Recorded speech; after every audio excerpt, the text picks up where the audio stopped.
As Kenyans marked Madaraka Day on Thursday, a group of people living in the country who identify as Kenyans had nothing to celebrate. The Kenyans of Rwandan descent have been living here for over 70 years without proper documentation and acknowledgement as Kenyan citizens. NTV's Brenda Wanga reports on the tribulations of being stateless in Kenya and unwanted in Rwanda.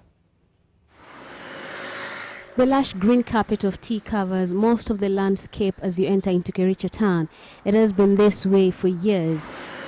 Introduced into Kenya in the early 20s, the production of the tea here has grown steadily to become one of the country's biggest producers of the beverage.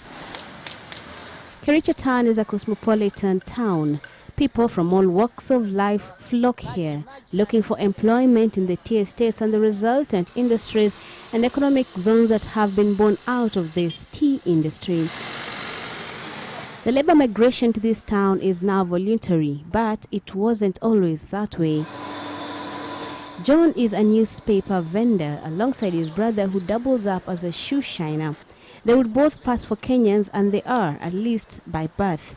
But the ancestors weren't. Wengine kaja 1945, wengine 1957, ambao walikuja aswa wakija kuuza kufanya kazi, waliambiwa kuna kazi wanafanya na awali walipanda chai. Far removed from their native Rwanda, these pioneer tea pluckers were put to work on minimum wage.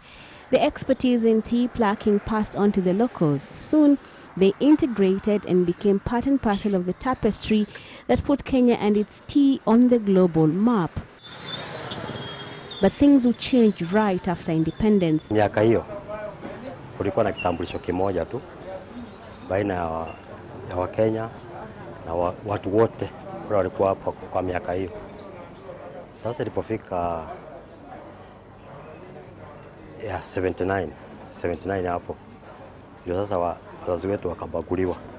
The coming of the new post-independent government moved things around, and the Rwandans, now with families in Kericho, were asked to return the identity cards and were issued with 3 months renewable alien identification cards.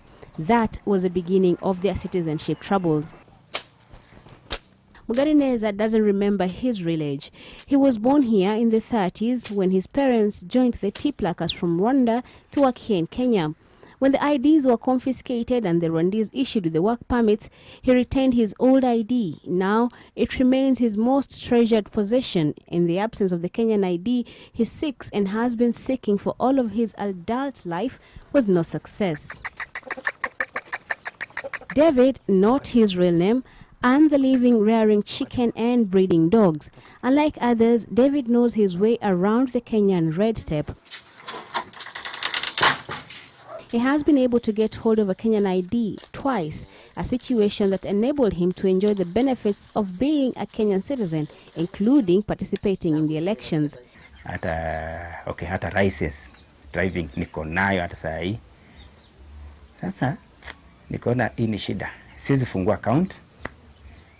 Nikaenda nikafungua account na jina ya dada yangu kwa sababu wasichana ni rahisi wameolewa na watu wa Kenya kama dada yangu mimi nikafungua na yake.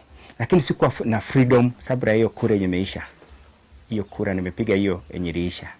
Kabla hiyo kura nikaenda nikachukua kitambulisho. His family members too have done the same, but they have had to pay a heavy price for this privilege.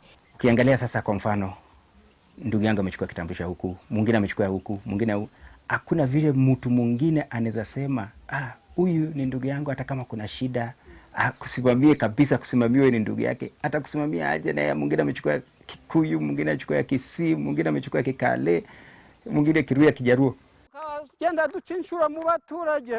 Others are stuck between a rock and a hard place. They don't identify with the birthland of their ancestors, and the Kenyan government doesn't recognize them. Like now, people can own properties, can own SIM cards, so many things that we can own, which at the moment somebody has to get a second party to get them.